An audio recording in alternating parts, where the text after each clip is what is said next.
सब भुल जा पुराने तेरे लायक नहीं, मेरे बिना तेरा कोई नायक नहीं। तेरी अगे दी कहानी तू मेरे ते छड्ड दे, होण देंदा कुछ दुखदायक नहीं। तेनू दिल नाल सदा ला के रखूंगा,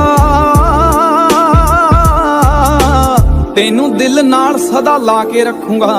खुशियां दऊंगा पहरेदार हो गया, रोवेंगी मुकद्दरां नूं हीरे मेरीए जे हीरियां दे